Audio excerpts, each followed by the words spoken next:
கண்டிப்பாக வந்து இது பார்த்தீங்கன்னா, இது ஒரு கம்யூனிஸ்ட் அஜெண்டா தான். இவங்களோட இந்து மத கோயில்களுக்கான நிலைப்பாடு என்னங்கிறதுக்கு முற்றிலும் 180 டிகிரி ஆப்போசிட்டான முரணாக இது இருக்குது.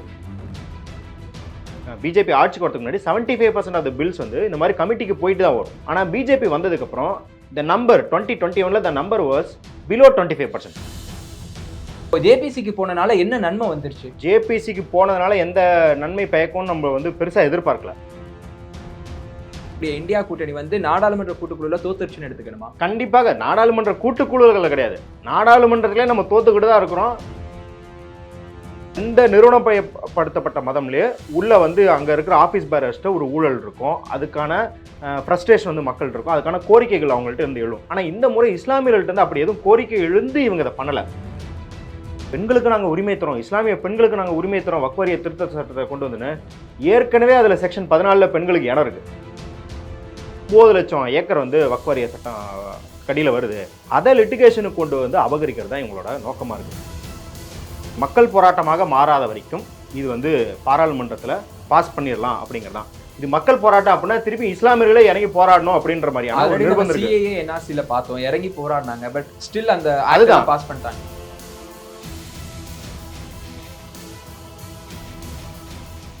வக்ஃப் திருத்த சட்டத்துக்கு நாடாளுமன்ற கூட்டுக்குழு அனுமதி கொடுத்திருக்கிறது. உத்தராகண்ட்ல பொது சிவில் சட்டம் அமல்படுத்தப்பட்டிருக்கிறதுன்னு கடந்த 2-3 நாட்களாகவே மோடி அரசு அறிமுகப்படுத்தக்கூடிய பாலிசிகள் எல்லாமே விவாதங்களை கிளப்பி வருது. இது பற்றி இன்னைக்கு நம்ம கூட பேசுறதுக்காக அரசியல் செயல்பாட்டாளர் மது சத்யா அவர்கள் இணைஞ்சிருக்காரு. வணக்கம் சார். வணக்கம். எப்படி இருக்கீங்க? நல்லா இருக்கும். ஆக்சுவலா இந்திய அரசுக்கு கீழே ஆணையங்கள், வாரியங்கள், அமைப்புகள்னு ஏகப்பட்ட நிறுவனங்கள் வந்து செயல்பட்டு இருக்கு. அப்படி இருக்கும்போது வக்ஃப் வாரியத்துல ஒரு திருத்தம் கொண்டுட்டு வரணும், அந்த சட்டத்துல திருத்தம் கொண்டுட்டு வரணும்னு பாஜக நினைக்கிறது ஏன்? இப்போ அந்த திருத்தத்துக்கான தேவை அவசியமா? கண்டிப்பாக வந்து இது பார்த்தீங்கன்னா, இது ஒரு கம்யூனிஸ்ட் அஜெண்டா தான், ஒரு மதவாத அஜெண்டா தான். ஏன்னா இவங்களோட இந்து மத கோயில்களுக்கான நிலைப்பாடு என்னங்கிறதுக்கு முற்றிலும் 180 டிகிரி ஆப்போசிட்டான முரணாக இது இருக்குது. ஏன்னா இங்கே என்ன கேட்குறாங்கன்னா, ஃப்ரீ த டெம்பிள்ஸ் அப்படின்னு கேட்குறாங்க. இத்தனைக்கும் ப்ராக்டிசிங் ஹிந்துஸ் மட்டும்தான் இதில் இருக்க முடியும். இந்து அறநிலைத்துறையில் இருக்கும்போதே ஹிந்துஸ் இல்லாமல் அது ஏதோ கிறிஸ்தவர்களும் இஸ்லாமியர்களும் நிர்வகிக்கிற மாதிரியும், அதுலேருந்து வர காசை எடுத்து மசூதி கட்டுறாங்க, சர்ச்சு கட்டுறாங்கன்னு வதந்தியை பரப்பி ஃப்ரீ த டெம்பிள்ஸ்னு இவங்க இங்கே பிரச்சாரம் பண்ணிக்கிட்டு, அதற்கே முரணாக மகாராஷ்டிராவில் என்ன பண்ணுறாங்க அப்படின்னா, பந்தர்பூர் டெம்பிள்ஸ் ஆக்ட் இருக்கு. பாஜக எடுத்து பாஜகவினரே கேஸ் தொடுக்கிறாரு. யாரு? சுப்பிரமணிய சாமி போய் கோர்ட்டில் கேஸ் போடுறாரு. இந்த மாதிரி வந்து பந்தர்பூரை வந்து அரசு கண்ட்ரோல்லேருந்து எடுக்கணும் அப்படின்னும் போது பாஜக அரசு நீதிமன்றத்தில் போய் என்ன வாதாடுதுன்னா, to save the bhaktas from the rapacity of the priestly class, பூசாரி வர்க்கத்தினரின் பேராசை கொடுமையிலிருந்து பக்தர்களை விடுவிப்பதற்காக அரசு கட்டுப்பாட்டில் இருக்க வேண்டும் அப்படின்னு. இங்கே தமிழ்நாடுக்கும் மகாராஷ்டிராவுக்கும் கோயிலே அவங்களுக்கு முரண் இருக்கு.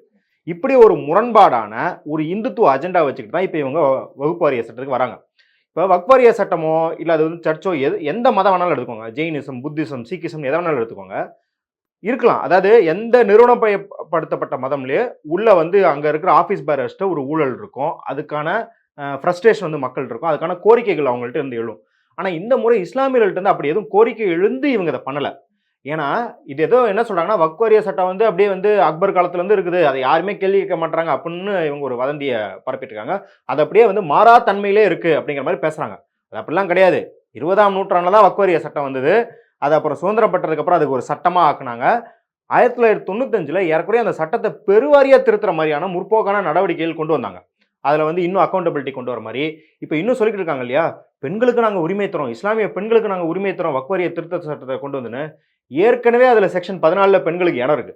1995 வந்த திருத்தத்திலேயே அதில் இடம் இருக்கு. அப்போ இவங்க பெண்களுக்கு அப்படின்னு சொல்றாங்க, இல்லை இஸ்லாமியர்களுக்கு, அதாவது வஞ்சிக்கப்படும் இஸ்லாமியர்களுக்கு நாங்கள் நீதி வழங்குறோம்னு சொல்றாங்க இல்லையா, அது இருக்கிற அஜெண்டா என்ன அப்படின்னா, இவங்க சொல்றாங்க இல்லையா 9 லட்சம் ஏக்கர் வந்து வக்ஃப் சட்டம் கடியில் வருது, அதை லிட்டிகேஷனுக்கு கொண்டு வந்து அபகரிக்கிறது தான் இவங்களோட நோக்கமாக இருக்குது. ஏன்னா நீங்கள் பாருங்க, 9 லட்சம் ஏக்கர் வச்சிருக்கிறாங்க. இந்தியாவிலே 3வது ஹையஸ்ட் வந்து நிறுவனம் இதுதான். ரயில்வேஸ் டிஃபென்ஸ்க்கு அப்புறம் இவங்க தான் ஜாஸ்தியாக வச்சிருக்காங்கன்னு ஒரு வதந்தியை பரப்புறாங்க. அதுக்கான எந்த டேட்டாவும் கிடையாது. நீங்கள் 9 லட்சம் ஏக்கர் உங்களுக்கு இவ்வளோ கன்சர்னிங்காக இருக்குன்னா, இங்கே மெட்ராஸ் ஸ்டேட்டில் பஞ்சமி நிலம், தலித் மக்களுக்கு கொடுத்த பஞ்சமி நிலம் 11.5 லட்சம் ஏக்கர் ஒரு ஸ்டேட்டில். இது எப்படி நாடு ஃபுல்லாக சேர்த்து 9 லட்சம், ஒரே ஸ்டேட்டில் 11.5 லட்சம். நீங்கள் உங்களுக்கு உண்மையிலே அக்கறை இருந்தது, நிலத்தை வாங்கி நிலமற்றவர்களுக்கு தரணும் அப்படின்னா இந்த 11.5 லட்சம் ஏக்கருக்கு என்ன பண்ணீங்க இது வரைக்கும்? பஞ்சமி நிலம் அப்படிங்கிற வார்த்தையாவது பாஜக பேசுறதுமா? பேசல. ஆனா வக்ஃப் வாரிய சட்டத்துக்கு ஏன் பேசுறாங்க அப்படின்னா, வட இந்தியாவில் இருக்கிற இந்துத்துவமயப்பட்ட பியூரோக்ராட்டிக் இன்ஸ்டிடியூஷன்ஸ் எல்லாமே, அது வந்து சிட்டி மேனேஜ்மெண்ட் ஆகட்டும், இல்லை ரயில்வேஸ் ஆகட்டும், எதாகட்டும், தொடர்ந்து வக்ஃப் வாரியத்துக்கிட்ட இது எங்க நிலம் எங்களுக்கு கொடுங்க எங்களுக்கு கொடுங்கன்னு டிஸ்பியூட்ல இருந்துகிட்டே இருக்கு, லிட்டிகேஷன். இப்போ அதையெல்லாம் ஈஸியாக்கி இஸ்லாமியர்கள் இருக்கிற கொஞ்ச நஞ்ச நிலத்தையும் பிடுங்கணும். ஏற்கனவே பார்த்தீங்கன்னா இஸ்லாமியர்கள் இருக்கிற அந்த நிலத்தை பிடிங்கினா பாபரி மஸ்ஜிதை சுற்றி இந்த காம்ப்ளெக்ஸை கட்டுறது எல்லாம் பண்ணியிருக்கிறாங்க. அங்க இஸ்லாமியர்கள் மட்டும் இல்லாம இந்துக்கள் வச்சிருந்த கடை, சின்ன சின்ன வியாபாரிகள் எல்லாத்தையும் அடிச்சு துரத்தி தான் பண்ணிருக்காங்க இல்லையா? அந்த மாதிரி இவங்க இஸ்லாமியர்கள் இன்னைக்கு கடை வச்சிருக்காங்க, மசூதிகளை சுத்தி நிறைய எஸ்டாப்ளிஷ்மெண்ட் வச்சிருக்காங்க இல்லையா? அதையெல்லாம் அடிச்சு நொறுக்கிட்டு அதையெல்லாம் வாங்கி நம்ம ரியல் எஸ்டேட்டா டெவலப் பண்ணும் அப்படிங்கிறது தான் இவங்களோட அஜெண்டாவா இருக்குது. இதற்காக தான் எல்லாமே பண்றாங்க. இது ஒரு அஜெண்டா. இன்னொரு அஜெண்டா, இஸ்லாமியர்களுக்கும் இஸ்லாமிய அல்லாதவர்களுக்குமான இணைப்பை துண்டிக்க வேண்டும். ஏன்னா இந்த நாட்டில் எந்த மாதிரியான ஒரு அறம் இருந்திருக்கு அப்படின்னா, நான் இஸ்லாமியரா இருப்பேன், உங்களுக்கு வந்து ஸ்கூல் கட்ட காசு கொடுத்துருப்பேன், அதாவது இல்லை நிலம் கொடுத்துருப்பேன். என்ன பண்ணியிருப்பாங்கன்னா, அந்த காலத்தில் முற்போக்காளர்கள், அது பெரியாரியமோ காந்தியமோ அம்பேத்கரியமோ இந்த சமரசங்களை செய்யும்போது, சரி இஸ்லாமியர்கள் முன் வந்து அப்போ மேலே வர பட்டியல் சாதியினருக்கு பள்ளிக்கூடம் கட்டுறதுக்கு காசு கொடுத்துருப்பாங்க. இந்துக்கள் அதே மாதிரி என்ன பண்ணியிருப்பாங்கன்னா, இஸ்லாமியர்களுக்காக பள்ளிக்கூடம் கட்டிக்கிறதுக்கோ கம்யூனிட்டி ஹால் கட்டுறதுக்கோ இந்துக்கள் யாராவது வந்து நிலம் கொடுத்துருப்பாங்க. அப்போ இந்த மாதிரி கொடுத்த நிலம்லாம் என்ன ஆகுது? இது வக் நிலமாகுது. இப்போ என்ன பண்ணுறாங்கன்னா, நான் முஸ்லிம்ஸ் வந்து வக்கு வந்து தரக்கூடாது அப்படிங்கிறதுக்காக 5 இயர்ஸ் ப்ராக்டிசிங் முஸ்லீமாக இருந்தால் மட்டும்தான் வக்குக்கு நிலம் தரணும் அப்படிங்கிற விதியை ஏன் கொண்டு வராங்க அப்படின்னா, இது இஸ்லாமியர் நலனோ இந்துக்கள் நலனோ கிடையாது, இவர்கள் இருவரையும் பிரிப்பதற்கான நலன். ஒவ்வொருத்தரும் ஒவ்வொருத்தர் முன்னேற்றத்துக்காக இங்கே கொடுத்து வாங்கினா அந்த இணைப்பை துண்டிக்க வேண்டும் அப்படின்றதுக்கு தான் 2 அஜெண்டா.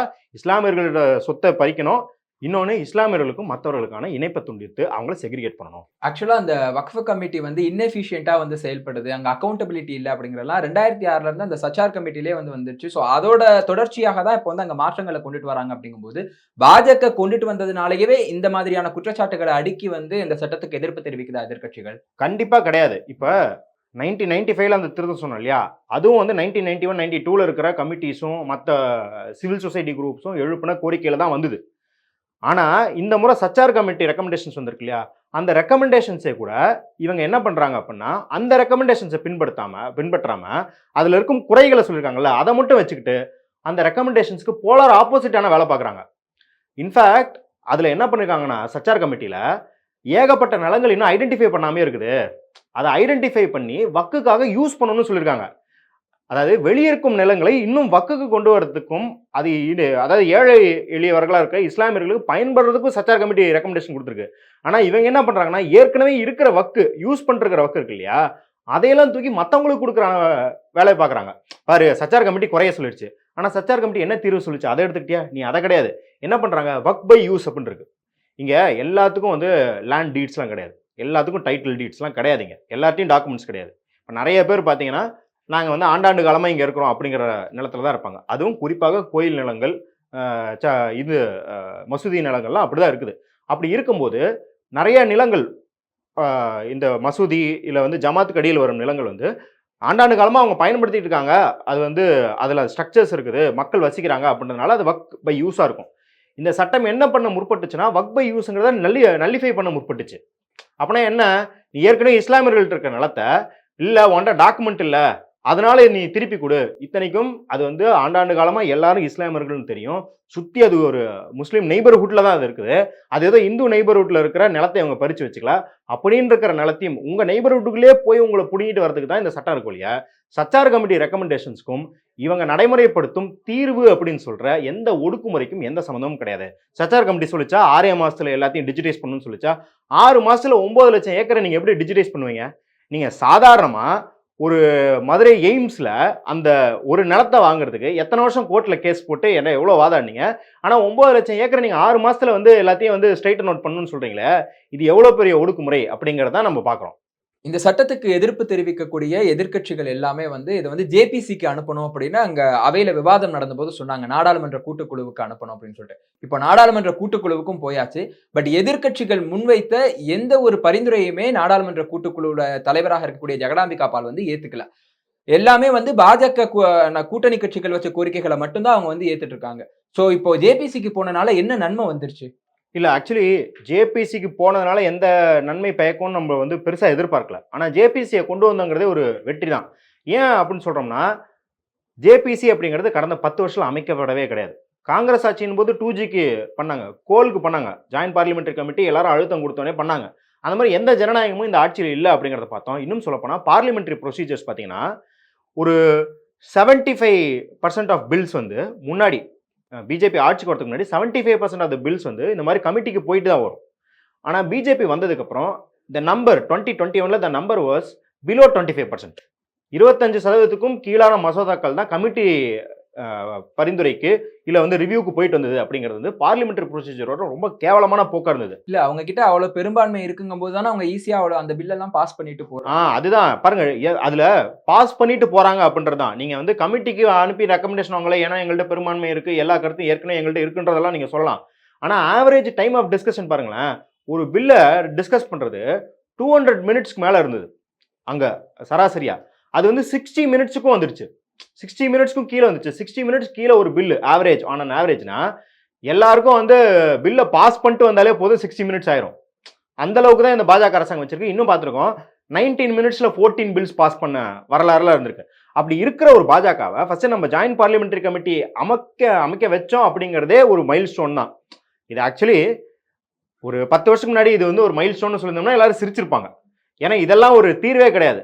பட் ஆனால் இந்த அளவுக்காவது பண்ண வச்சிருக்க அளவுக்கு அவங்களை தேர்தலில் பின்னடைய வச்சிருக்குது. ப்ளஸ் அவங்க கூட்டணியாக இருக்கிற இப்போ வந்து சந்திரபாபு நாயுடு ஆகட்டும் இல்லை பிறர் ஆகட்டும், அவங்களுமே இஸ்லாமியர்களை ஓப்பனாக பகச்சிக்க முடியாத ஒரு நிலைமையில் இருக்கும்போது இது நடக்குது. ஆனால் ஜாயின்ட் பார்லிமெண்டரி கமிட்டியில் வழக்கமாகவே இந்த பாஜக அரசாங்கம் நம்ம போன வருஷம் கூட பார்த்துருப்போம், 2023 ஒரு 50 எம்பிக்களை வந்து சஸ்பெண்ட் பண்ணிட்டு அவங்க பில்ஸ் எல்லாம் பாஸ் பண்ணாங்க, அவையில் வந்து அமளி துமளி பண்ணாங்க அப்படின்னு சொல்லிட்டு. எம்பி பார்த்திபன் வந்து அவையிலே இல்லாதவரெல்லாம் நீக்கினாங்க. என்னன்னு கேட்டால், நாங்கள் அப்படியே பல்காக நீக்கும் போது இவரையும் சேர்த்து நீக்கிட்டோன்ற மாதிரி. ஸோ அப்படி இருக்கிற ஒரு பாஜக தான் என்ன பண்ணுச்சு, இங்கேயும் வந்து உள்ள வந்து அமளி துமளி ஏற்பட்டுச்சுன்னு சொல்லி எல்லாத்தையும் தகுதி நீக்கம் செஞ்சு, ஜேபிசிக்குள்ளேயே தகுதி நீக்கம் செஞ்சுது. இன்னும் சொல்லப்போனால் ஆராசா எம்எம் அப்துல்லாலாம் இருந்தாங்க நம்ம தமிழ்நாட்டில் இருந்து, அவங்க இந்த கேள்விகள்லாம் எழுப்புறாங்கன்னு சொல்லி அவங்களையும் தகுதி நீக்கம் செஞ்சுட்டு தான் இந்த இப்போ நீங்கள் வந்து இந்த 14 அமெண்ட்மெண்ட்ஸை வந்து அவங்க ஃபுல் மெஜாரிட்டியில் வந்து அப்ரூவ் பண்ணி வச்சிருக்காங்க. அதில் வந்து இன்னும் குறிப்பாக பார்த்தீங்கன்னா இந்த ஜேபிசியில் மெம்பர்ஸ் பார்த்தீங்கன்னா அபிஜித் கங்கோபாத்யாயன்னு ஒருத்தர் இருக்கார். அவர் யார் அப்படின்னா வெஸ்ட் பெங்கால் ஹைகோர்ட்டில் ஜட்ஜாக இருந்தார். ஜட்ஜாக இருந்துட்டு ரிட்டையர்மெண்ட் வரதுக்கு முன்னாடி வாலண்டரி ரிட்டையர்மெண்ட் எடுத்துகிட்டு போய் பாஜகவில் சேர்ந்தார். சேர்ந்துட்டு அவர் என்னன்னாரு, நான் பல வருஷமாக ஆர்எஸ்எஸ் கூட தொடர்பில் தான் இருந்தேன் அப்படின்னு சொன்னது மட்டும் இல்லாமல் அந்த இன்டர்வியூவில் அவருக்கு ரேபிட் ஃபயர் ரவுண்டு நடத்துகிறாங்க. டீயா காஃபியா இட்லியா தோசையா அப்படின்ற மாதிரி ரேபிட் ஃபயர் நடத்தும் போது காந்தியா கோட்சேவா அப்படின்னு கேட்குறாங்க. அவர் ஃப்ரீஸ் ஆயிடுறாரு. ஃப்ரீஸ் ஆகிட்டு இது அவ்வளோ எளிமையாக கேட்குற கேள்வி கிடையாது, இதுக்கு தனியாக நம்ம வந்து ஒரு இன்டர்வியூ வைக்கணும் அப்படிங்கிறாரு. காந்தி சவர்கர்னா கூட நீ யோசிக்கலாம், இல்லை காந்தி வேற யார், தீனதயாள் உபாத்யாய், கோல்வால்கர், ஏன்னா இவங்களாம் கருத்தியல் தலைவர்கள், இவர் ஒரு கருத்தியல் தலைவர், 2 பேரும் வேற வேற 2 நேஷன் தியரிஸ் வச்சாங்க. காந்தியை கொன்னவங்க காந்தியா கோட்சேவான்னு கேட்டபோது நீ காந்தின்னு சொல்லலாம், அவன் கொலை பண்ணவன் அப்படின்னு சொல்லலாம். அதை கூட சொல்ல முடியாத ஒரு நபர் ஒரு ஜட்ஜாக இருந்து மம்தா அரசாங்கத்துக்கு எல்லா எதிராகவும் தீர்ப்பு கொடுத்தவரை, ஏன் தீர்ப்பு கொடுத்தாரு, சிறுபான்மையர் நலனை பாதுகாக்கிறாங்கன்னு எதிராக தீர்ப்பு கொடுத்தவரை நீங்கள் வக்வாரிய சட்டத்துக்கு அமெண்ட்மெண்ட்ஸை ரிவ்யூ பண்ணுற கமிட்டியில் போட்டிருக்கீங்க அப்படின்னா அது எந்த மாதிரியான கமிட்டி இருக்கும் அப்படின்னு நம்மளுக்கு தெரியுது. அதனால தான் இன்னைக்கு பார்க்குறோம், இது ஆப்போசிஷனோட எந்த கமெண்ட்ஸையும் ஏற்றுக்காம திருப்பியும் இவங்க வந்து பாராளுமன்றத்தில் என்ன வச்சாங்களோ அதையே பாஸ் பண்ணியிருக்காங்க அப்படிங்கிறத நம்ம பார்க்குறோம். ஆக்சுவலா இப்போ ஜேபிசி வந்து இதுக்கு அப்ரூவ் பண்ணி முடிச்சுட்டாங்க. இனி அடுத்த கட்டம் என்ன, திரும்ப இது பார்லிமெண்ட்டுக்கு தான் போகுமா, என்ன மாதிரி அங்க வந்து எதிர்க்கட்சிகள் நடவடிக்கை எடுக்கிறதுக்கான சான்சஸ் இருக்கு? கண்டிப்பாக பார்லிமெண்ட்டுக்கு போவோம், அங்கே இவங்க வந்து கொஸ்டின்ஸை ரைஸ் பண்ணுவோம். பட் ஆனால் இவங்க தான் டிபேட்டே வைக்கிறது கிடையாது. இப்போ நீட் பற்றி பேசணும்னு வந்து ராகுல் காந்தி பார்லிமெண்ட் ஆரம்பித்து 3 நாள் கேட்டார், நடக்கலை அப்படின்னும் போது தான் அங்கே அவருக்கு எதிராக போராட்டம் நடந்தது, எல்லாத்தையும் வெளியேற்றினாங்க அப்படின்னு நம்ம பார்க்குறோம். அப்போ இன்னும் டிஸ்கஷன் நடக்கணும் அப்படிங்கிறது நம்ம வேண்டுகோளாக இருந்தாலும் அது நடக்க போவதில்லை அப்படிங்கிறது நம்மளுக்கு தெரியும். ஸோ அது இப்போ வந்து இது மக்கள் போராட்டமாக மாறாத வரைக்கும் இது வந்து பாராளுமன்றத்தில் பாஸ் பண்ணிடலாம் அப்படிங்கிறதான். இது மக்கள் போராட்டம் அப்படின்னா திருப்பி இஸ்லாமியர்களே இறங்கி போராடணும் அப்படின்ற மாதிரியான ஒரு நிர்பந்தம் இருக்கு. சிஏஏ என்ஆர்சில பார்த்தோம், இறங்கி போராடினாங்க, பட் ஸ்டில் அந்த அதுதான் பாஸ் பண்ணிட்டாங்கல்ல. இல்ல அது ஏன் அப்படின்னா இங்க வந்து ஒரு எக்ஸ்பெக்டேஷன், அது இஸ்லாமியர்கள் பிரச்சனை அப்படின்னு நினைக்கிறோம். இது இஸ்லாமியர்கள் பிரச்சனை கிடையாது, இது இங்க ஜனநாயகத்தின் பற்றிய பிரச்சனை, எல்லா சமூகத்தினருக்குமான பிரச்சனை அப்படின்னு எல்லாரும் புரிஞ்சுக்கிட்டு எல்லாருமே முன் வந்து அதுக்காக போராடணும். ஏன்னா இது வந்து இஸ்லாமியர்கள் வஞ்சிக்கிறாங்க அப்படின்னு நீங்க மட்டும் பார்த்துட்டா அப்புறம் நாளைக்கு உங்க பிரச்சனைக்கு எப்படி இஸ்லாமியர்கள் வருவாங்க? இன்னொன்னு, இஸ்லாமியர்கள் தெருவுக்கு வந்து போராடுவதுங்கிறது இன்னைக்கு பெரிய ஆபத்தா இருக்குது. ஒரே விஷயத்துக்கு இப்போ ஒரு இந்து போராடுறாரு, ஒரு இஸ்லாமியர் போராடுறாருன்னா இந்துவுக்கு அவங்க வந்து ஒரு மண்டப அரெஸ்ட் பண்ணுவாங்க, மண்டபத்தில் கூட்டு போய் விட்டுட்டு வந்துருவாங்க, இவர் மேலே செடிஷனை போட்டுருவாங்க. அப்போ இவ்வளோ வேரியேஷன் இந்த கிரிமினல் ஜஸ்டிஸ் சிஸ்டம் ஒரு இந்துவையும் ஒரு முஸ்லீமையும் இவ்வளோ கேவலமாக டிஃபரன்ஸோட ட்ரீட் பண்ணும்போது சீஃப் ஜஸ்டிஸாக இருந்த சந்திரசூட் ஒரு இஸ்லாமியர்கிட்ட நீ வந்து இந்தியாவுக்கு வந்து லாயலா இருக்கன்னு லாயல்ட்டி அஃபிடவிட் சைன் பண்ணு. ஏதாவது ஒரு இந்துவிட்ட கேட்டிருக்கீங்களா இது வரைக்கும் லாயல்ட்டி அஃபிடவிட் சைன் பண்ணுன்னு? ஒரு இஸ்லாமியர்கிட்ட லாயல்ட்டி அஃபிடவிட் சைன் பண்ணுன்னு கேட்டு வாங்குற அளவுக்கு இன்னைக்கு கிரிமினல் ஜஸ்டிஸ் சிஸ்டம் இருக்கும்போது இஸ்லாமியர்களே போராடணும் அப்படின்னு எதிர்பார்க்கறது வந்து ரொம்ப ரொம்ப தவறு. மற்றவங்களாம் முன் வந்து இஸ்லாமியர்கள் போராட்டத்தை இது வக்வாரிய சட்டத்தை முன்னெடுக்கணும். ஏன்னா அவங்க வந்து வக்வாரிய சட்டத்தில் இதை பாஸ் பண்ணிட்டாங்கன்னா நாளைக்கு உங்களுக்கான உரிமைக்கு என்ன வேணாலும் பாஸ் பண்ணலாம், உங்க நிலத்தை ஜப்தி பண்ணி அதானி அம்பானிக்கு கொடுக்கலாம் அப்படிங்கிறத மனசுல வச்சுக்கணும். இப்போ நாடாளுமன்ற கூட்டுக்குழுல வந்து வக்பு வாரிய சட்ட திருத்தத்துக்கு வந்து அங்க பாஜக தலைமையிலான அந்த கேங் வந்து அனுமதி கொடுத்திருக்காங்க. கூட்டணி கட்சிகள் எல்லாம் சேர்ந்து எம்பிக்கள் எல்லாம் ஆதரவு கொடுத்து அனுமதி கொடுத்துட்டாங்க. சோ இதை வச்சு பார்க்கும்போது ஆப்போசிஷன்ல இருக்கக்கூடிய இந்தியா கூட்டணி வந்து நாடாளுமன்ற கூட்டுக்குழுல தோத்துருச்சுன்னு எடுத்துக்கணுமா? கண்டிப்பாக நாடாளுமன்ற கூட்டுக்குழுவில் கிடையாது, நாடாளுமன்றத்திலே நம்ம தோத்துக்கிட்டு தான் இருக்கிறோம். வித் அங்கங்க கிளிமர் ஆஃப் ஹோப்னு சொல்லுவோம் இல்லையா, அங்கங்க ஒவ்வொரு எம்பிஸ் வந்து எந்திரிச்சு பேசுறாங்க. இன்னும் சொல்லப்போனால் கடந்த ஆட்சிக்கு இந்த ஆட்சி, ஏன்னா வந்து அவங்களுக்கு எம்பிஸ் கம்மியாக இருக்கிறாங்க, ஃபுல் மெஜாரிட்டி இல்லை அப்படிங்கிறதுனால இந்த முறை வந்து நம்ம ஆளுக்கு சவுண்டு கொஞ்சம் ஜாஸ்தியாக இருக்குது. பட் என்ன பண்ணுறது, அது டான்ஜிபிளான அவுட்கம்ஸாக மாறணும் இல்லையா? பயங்கரமான கிரேட் ஸ்பீச்சஸ் அப்படின்ட்டு நம்ம ஹிஸ்ட்ரியில் படிக்கலாம். ஓ இந்த மாதிரி டஃப் டைம்ஸில் கூட நம்ம அனுப்பிச்ச ரெப்ரசன்டேட்டிவ்ஸ் நல்லா பேசியிருக்காங்கப்பா, நம்ம வந்து ஹிஸ்ட்ரியில் படித்து ஸ்லாகிச்சிக்கலாம் இல்லையா? அது வந்து இதாக டிரான்ஸ்லேட் ஆகாத வரைக்கும், அது வந்து அவங்கள ஆக்ஷனுக்கு தள்ளாத வரைக்கும், இன்ன வரைக்கும் அது வந்து ஒரு சூப்பர்ஃப்ளூயஸ் திங் அப்படின்னு. சூப்பர்ஃப்ளூயஸ்னா ஆங்கிலத்தில் என்ன சொல்லுவோம்னா, ஒன்று பயங்கரமாக இருக்குது ஆனால் அதனால் எந்த பயனும் கிடையாது அப்படிங்கிறதா சொல்லுவோம் இல்லையா? அப்படி தான் இருக்குது. ஸோ கண்டிப்பாக நம்ம தோல்வியை ஒத்துக்கணும்.